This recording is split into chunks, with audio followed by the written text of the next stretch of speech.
This podcast is supported by listeners like you. We're grateful for your tax-deductible donation at newthoughtphilly.org or the link in the episode description. A practical prayer is a prayer that works. These discussions between Reverend Bill Marchioni and Carol Lawrence dive into the details of how it works and how to work it. Reverend Bill is a New Thought minister and the author of Practical Prayer for Real Results. Your new life begins with a new thought. Carol Lawrence is on a spiritual quest, finding the New Thought teaching after decades on the pulpit in 3 different traditional denominations. I've got some questions. Together, they're exploring the philosophy and activities that come together from many of the world's religions to create the practical spirituality that is New Thought.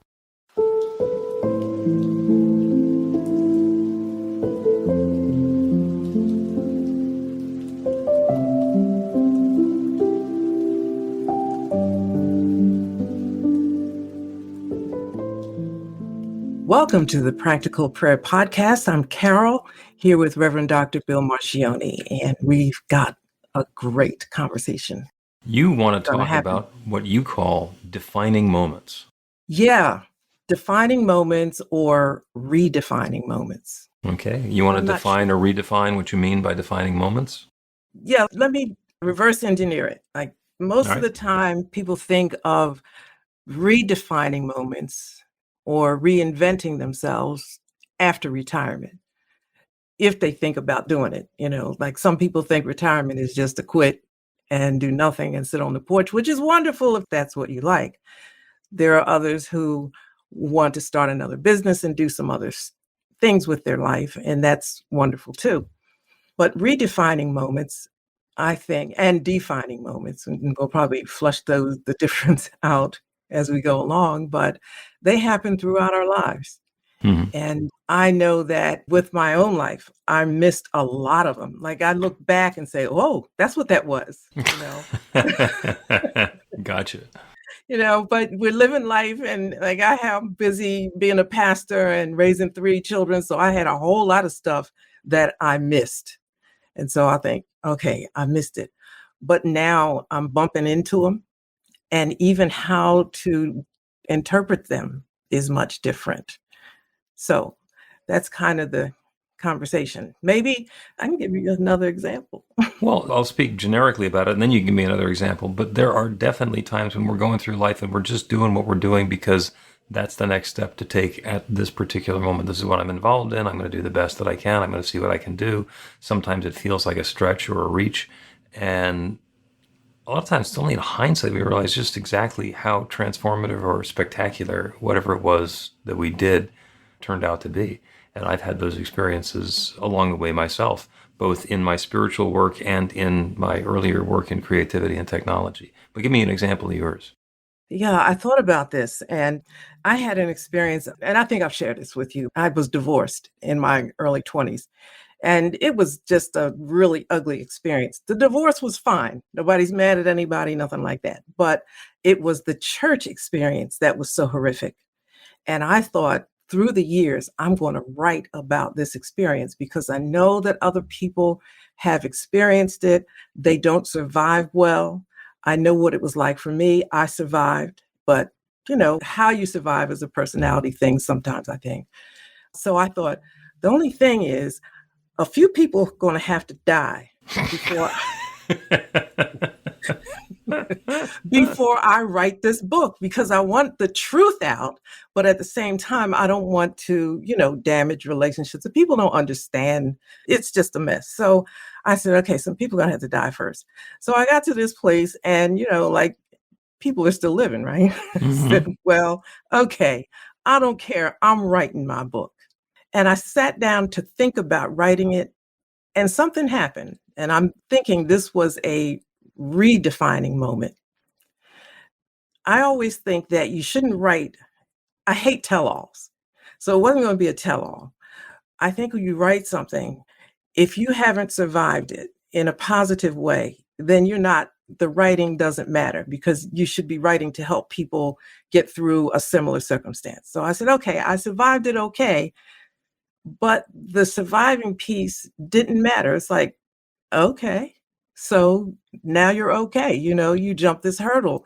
what is this that I've been carrying all these years, being so prepared to tell the story and how I came out of it? All of a sudden, that wasn't the story. And I hope this is making sense.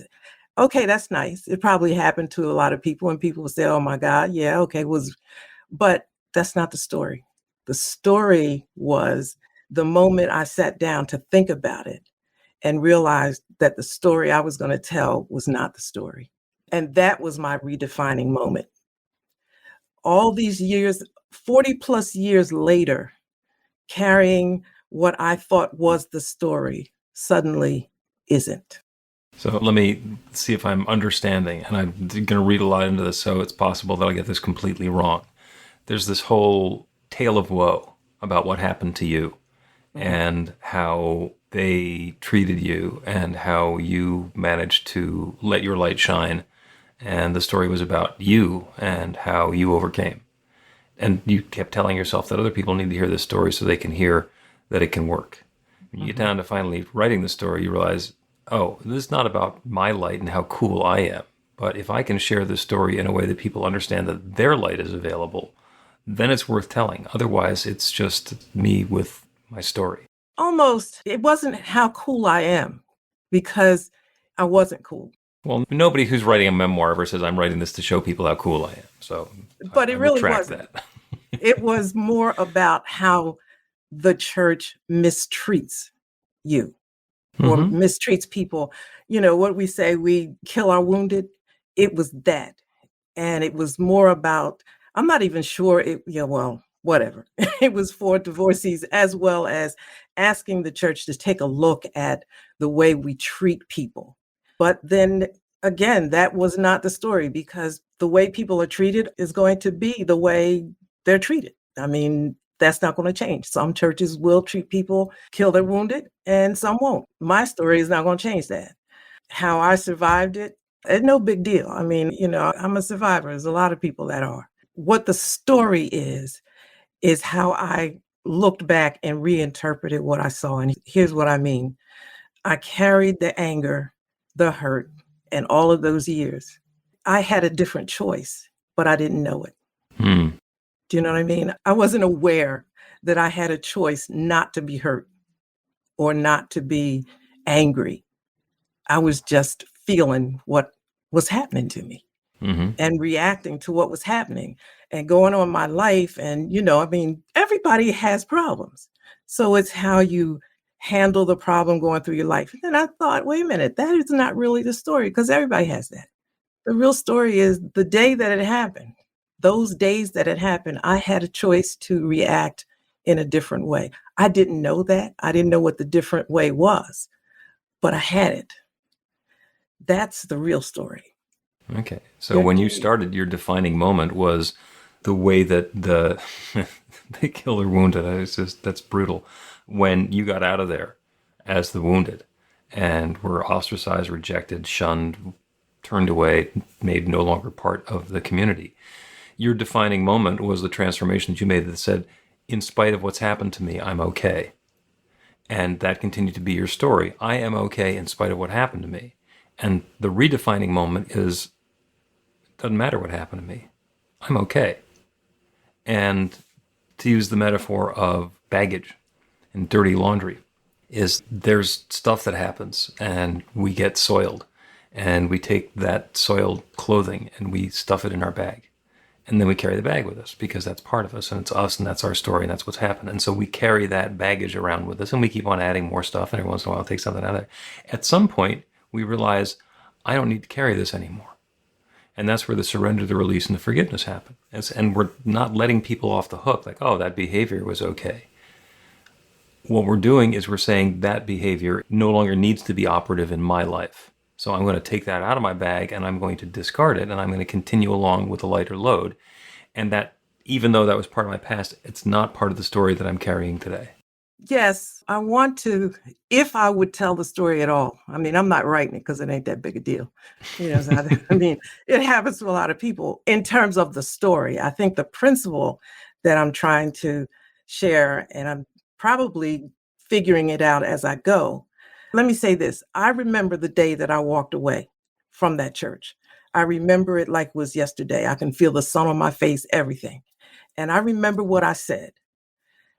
But what I said and how I walked away, that was me. That's my personality. Mhm. I said, okay, God, the God they're talking about in there is not the God I know. This is not how I know you.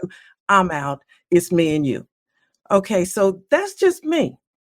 But me walked away with a lot of hurt all over the years. Now, here I'm looking back and I'm saying, what would you say to somebody going through the same kind of situation, feeling whether it's divorce or whatever it is? You don't have to walk away feeling damaged, feeling hurt as a response to what people have done is a choice. Mhm. How you live your life after I stepped down and walked on the sidewalk and put the key in my car, that's the moment you decide how you're going to live with this that has happened to you. Not just put it in the back seat and say, I'm going to live with what they did. No, it's like, can I look back and define each moment and what I saw that happened in a different way?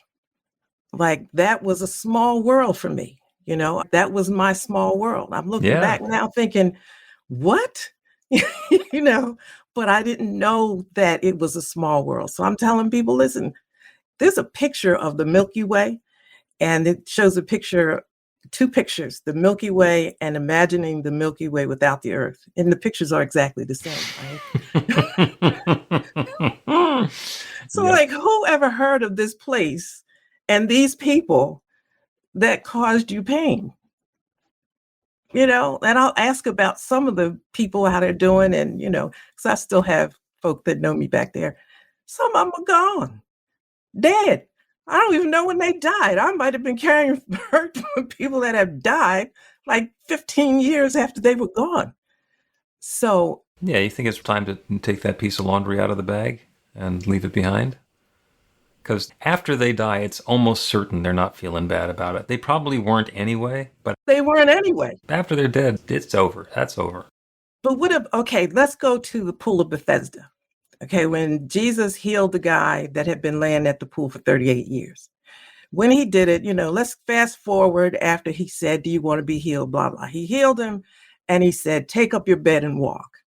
So usually that's the end of the story. And I said, no, that's not the end of the story. So you got this guy walking with this bed, this baggage.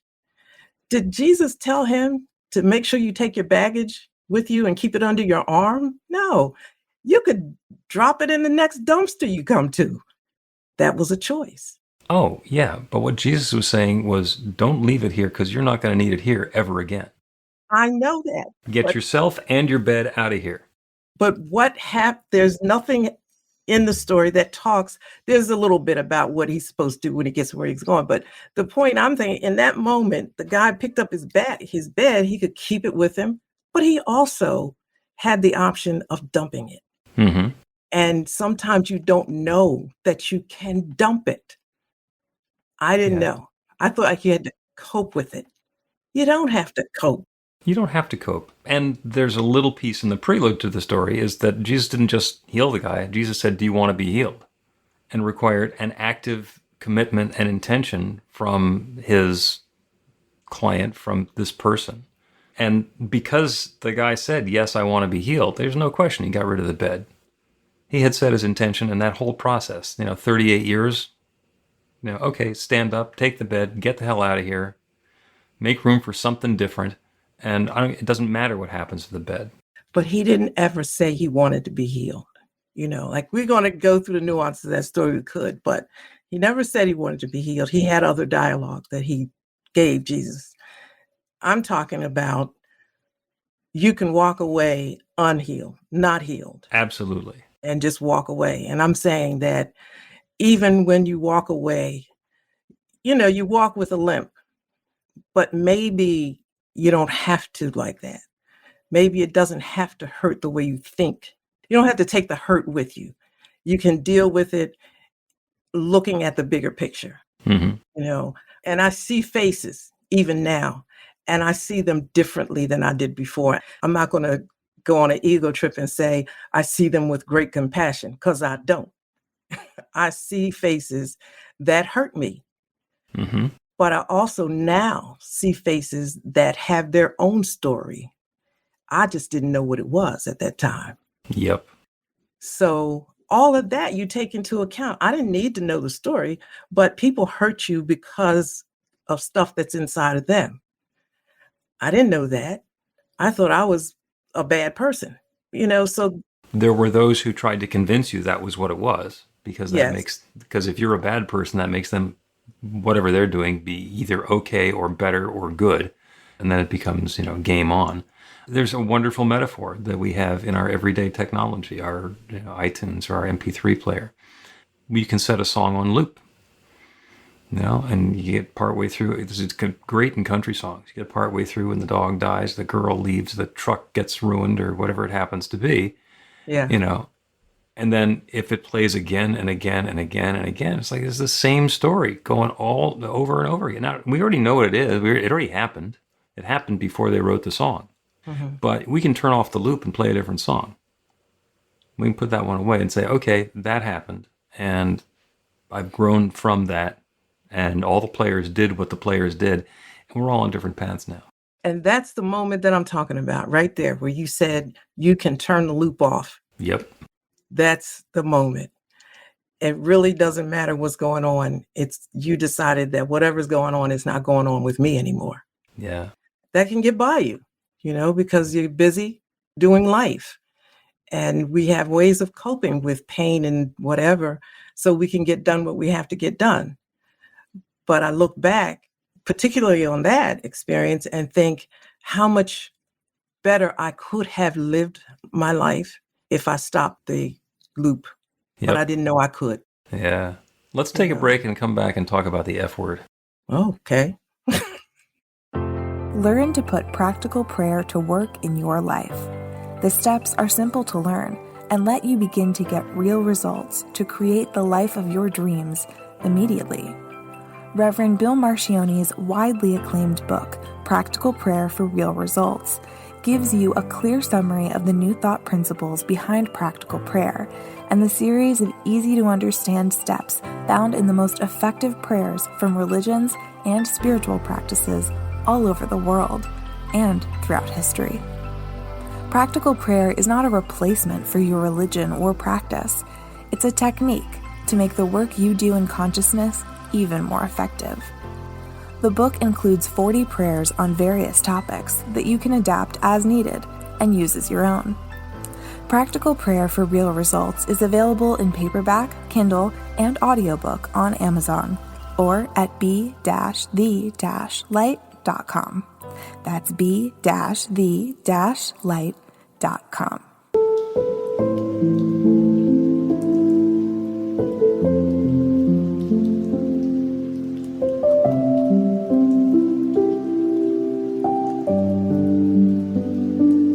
Welcome back to the Practical Prayer Podcast. I'm Carol, here with Reverend Dr. Bill Marcione. We're talking about defining moments and redefining moments. Yeah, and I teased you with the notion of we're going to talk about the F word.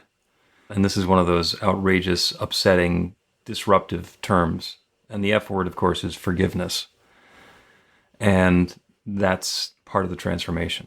Forgiveness is what happens when we go through our baggage and examine our stuff and understand the story in its actual light and then leave it behind.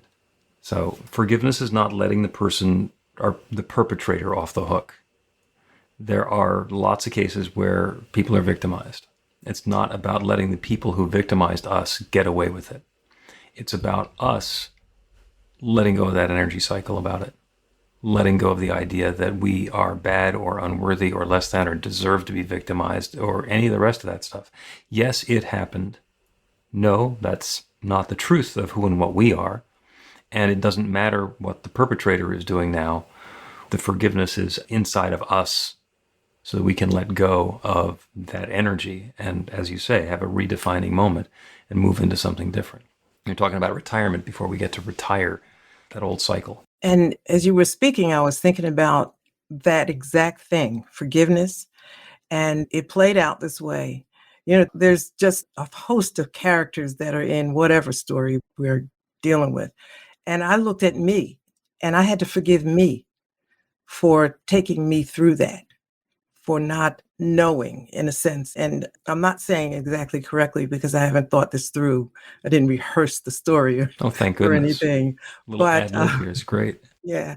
So I had to forgive me for letting me feel the hurt, the whatever I felt, all those, you're not up to speed, and the things that they would say, little things would happen in my life and I'd have a flashback. Is this it? Is this it? Those things in your belief system that this, whatever. I had to do a lot of forgiving me too, because I'm sure that though how I felt and what I went through, I let that spill out on other people as well. So I had to put apologies out there in the universe, and so to speak, forgive me for, letting my hurts spill over on you, and talk to Carol. I'm sorry that I let you hurt this way, because at some point, perhaps if you had a conversation with yourself, if if your life wasn't going 100 miles an hour, perhaps I could have seen it and prevented Carol from hurting so much.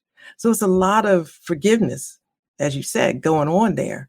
The players, and I mean this respectfully, the perpetrators are less important in some ways. Once they stop actively injuring us, yes, they're less important. But that's up to me to make sure you don't actively continue to injure me. I mean, I moved out of the situation physically, so you couldn't get to me. But even still, if I hadn't, you have to bring yourself to a place or find that place where the darts they throw no longer pierce you. Mm-hmm. Because they may never stop throwing them. Right. And, the biggest players in this whole process are family of origin, our parents, especially if there's any dysfunction in the family. Even if there's not dysfunction in the family, there's always dysfunction in the family. Because as we're growing up, we have the best things that ever happened to us with our family and the worst things that ever happen. And the worst tend to become the dysfunctional stuff. That's, when I was a kid, my father would joke, well, here we are having life. This is all stuff you're going to talk to a therapist about later and blame on me. That's good. That is so cool. Dad had a pretty interesting sense of humor. And the fact of the matter is, our siblings and our families and our extended families, the people who are around the most, are also the ones that are the most difficult to get away from permanently. I mean, some folks get estranged. Some people just they sever all ties. And that's painful in its own way. But in a lot of cases, we're trying to renegotiate, okay, how can I be in a family with these people without condoning what they've done in the past, without enabling them to do it with other people, and without having to throw away my entire family and my entire lineage? That gets tricky. Yeah, it's like repackaging everything, your whole life. What's important, like family reunions, they're not always the greatest thing. No, it's the perpetrators get together. Yes. And, okay, so you don't go, but then you do go, because there are some people you kind of like to be with, and you just got to deal with the others. But what I'm advocating in this whole thing, in the first segment, which I may not have said very well, but now, if we just take our time a little bit, go slower, where meditation and spiritual practice and all of that really help tremendously, and just make sure that you are protecting yourself, being aware of what's going on with you. Because as I said, I had to forgive me for not protecting Carol. Mm-hmm. That's a 40-year track, 40 plus. So I'm very fortunate, really, I am. But who wants to go through that for 40 years? Well, it doesn't matter whether you want to or not. And forgiveness work is like washing the soap bubbles out of a bottle. You start with a bunch of soap and you fill it up, and it's all bubbly. And so you dump the water out and you rinse it one more time, and it's less bubbly and it's less bubbly. And every time you do it, there's less bubbles, but there's still bubbles. And that's the process we get to repeat over and over and over again, because eventually, even though we know that damn thing was clean, I swear I put it in an autoclave. No, there's still a bubble in there. And it's our work to do again. We've actually been doing, at New Thought Philadelphia, we've been doing a forgiveness class. And it's all about looking at old stuff, being really gentle with ourselves, letting ourselves off the hook, and letting it be okay that we have grown from whatever that experience was that we had. Do we invite that stuff? Do we want that to have happened to us? No, but that's not what we get to choose. Those were our old defining moments. And we let them define us and get told the story over and over again. And the redefining moments, we say, I'm going to tell a different story. So one of the students in the class says to me, I want to forgive myself for being human. And I said, that's interesting. What's that about? And the response was, all of this stuff that's going on, and there's a lot of stuff that's going on in this person's life, all of this stuff is just part of being human. And I said, that's true. But it sounds like what you want to do is say, oh, being human, that's what the suitcase is. I'm just going to dump the suitcase. I said, eventually, you got to go through the stuff that's in the suitcase. You got to go through your baggage instead of just leave it on the baggage claim. Somebody will find you and return it. Yes. But I like that part where you said, be gentle with yourself. Be gentle with yourself. Yeah, because I'm an advocate of moving slowly. You know? Just take your time and make sure that you're okay. Yeah. And do what you need to do to be okay. I mean, like you said, go through the baggage, but just take your time with it. When I said, certainly you don't want to take 40 years to go through all of that, everybody said, I wish I knew what I know now. Mm-hmm. Okay. I can see moments in those 40 plus years that I wish I had thought a different way, even about that just one situation that I'm talking about. It would have been kinder and gentler to me in a lot of ways, but it wasn't. So now I'm looking back thinking, okay, I'm not going to beat myself up. It is what it is, but I'm going to say to myself and others to take your time and appreciate this moments and take care of yourself and forgive yourself. And sometimes the baggage isn't as important as you. Mm-hmm. No, the baggage is definitely not as important as you. And in fact, there's a sequence in the 12 steps that's all about this. It's about doing a fearless and searching moral inventory, basically go through our stuff, share it with another person, and then to whatever extent makes practical sense, to make amends to the people who we've injured, the people who we have injured. In the moral inventory, we're going to note all the people who have injured us. So that's actually in a lot of ways easier, but to be able to say, all right, what's my part been in this? And be able to see the whole picture, see it 360 degrees. And then that awareness gives us an opening to let go of it. Yeah, you know what? You hit it again when you said, what is my part in this? And that's the part, as you know, I always take the most seriously. What's my part in this? Because I can't do anything about you. Mm-hmm. I can't do anything about the way you see me, how you want to treat me. The best thing I could do is if I catch it being negative, just stay away from you. Yeah, that works. Let's take a break, and when we come back, we're going to do a prayer about redefining moments. Yes. Get inspiration in an instant. God calls are the gentle and uplifting moment of truth to help you remember that the bright light of God's love is shining right now as you. It's your God Call with Reverend Bill. Start your 2-week free trial today, and you'll get a phone call 4 times a week from Reverend Bill with an uplifting half-minute message filled with insight, wisdom, story, and fun. Let your light shine. You can answer the call to listen to it live or let it go to voicemail so you can hear it later. After the free trial, your subscription is just $5.95 a month. The details are at godcall.org.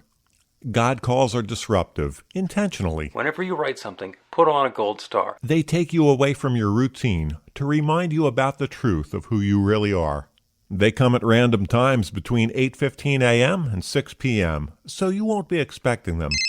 And somehow, the message is exactly what you need to hear at the time. Magic is loose in the world. It's a moment of motivation in the middle of your day.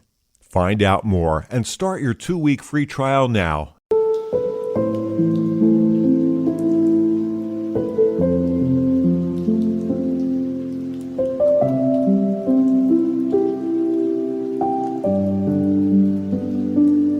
Welcome back to the Practical Prayer Podcast. I'm Carol. You're with Reverend Dr. Bill Marcioni, and it's prayer time. We're going to do a practical prayer. And based on everything we've been talking about, redefining moments and defining moments and forgiveness and surrender, the prayer is going to be for that.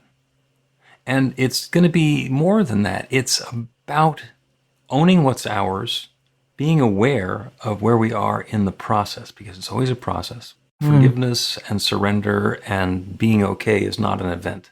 It is not a finish line that we cross somehow. It is a cycle that we get to continually deepen into. So as we go through the process, the watchword is gentle. Be gentle with ourselves. If I notice that I've been doing something time and time again for years or for decades, when I notice what it is, I have two choices. I can beat myself up for having done it wrong all those years and how much damage I did and how much time I wasted and how bad I am and yada, yada, yada, yada, yada. Or I can say, oh, now I see it. I do not need to do that anymore. I am now free. And it becomes a redefining moment because we're not talking about what happened in the past. We're redefining who we are as we move into the future. Yes, yes. Yeah. Let's take that into prayer. Knowing that there's one creative power that creates everything, one divine source, one love that has created everything that exists everywhere. Everything on planet Earth, everything in this solar system, everything in this galaxy, everything in the universe is this one infinite creative presence shared in its own specific and particular way.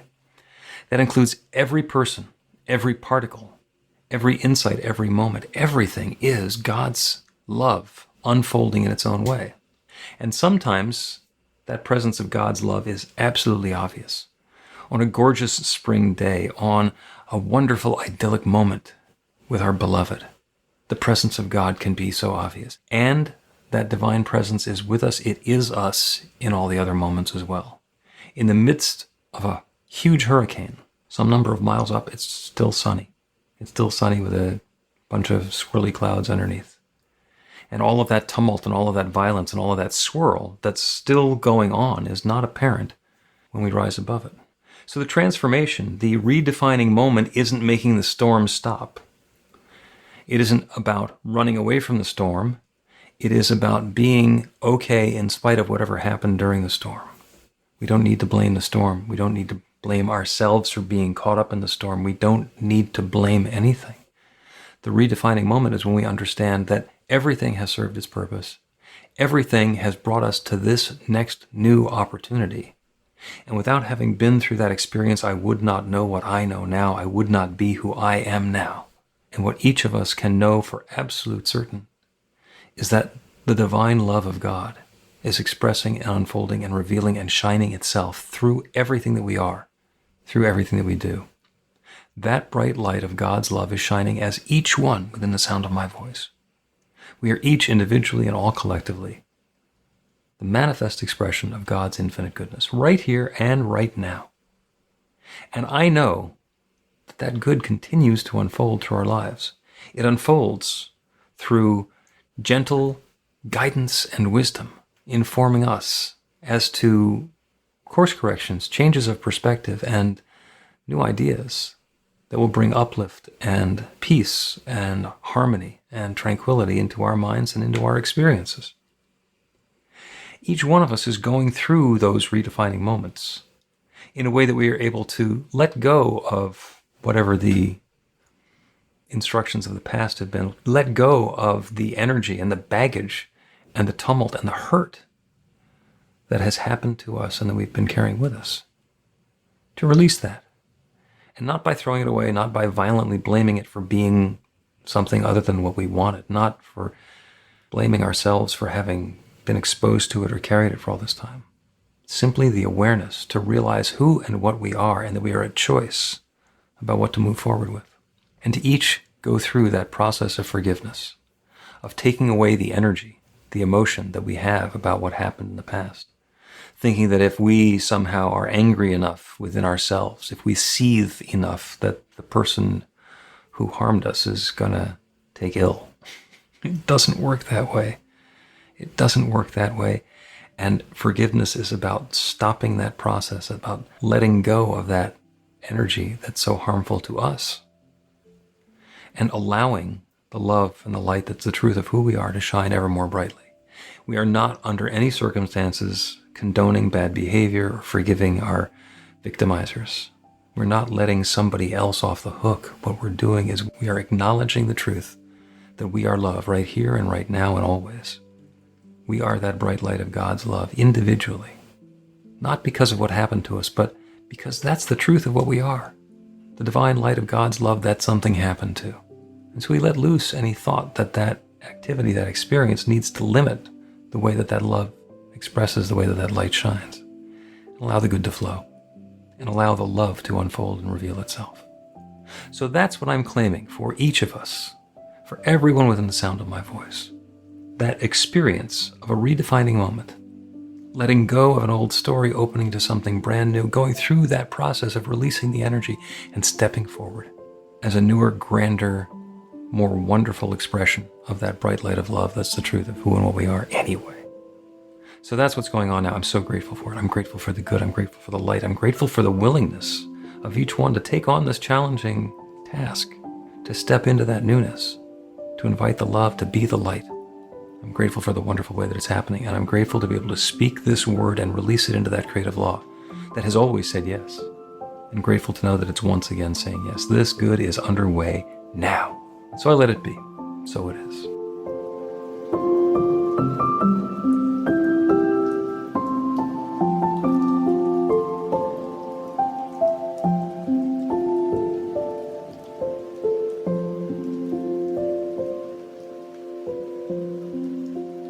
The Practical Prayer Podcast with Reverend Bill Marcioni and Carol Lawrence is a production of BeTheLight.com. be-the-light.com. where you can find more information about practical prayer for real results. Our theme is by Music of Wisdom.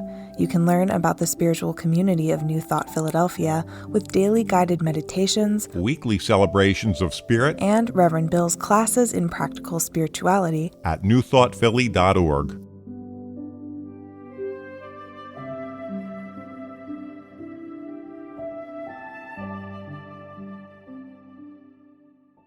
This podcast is supported by listeners like you.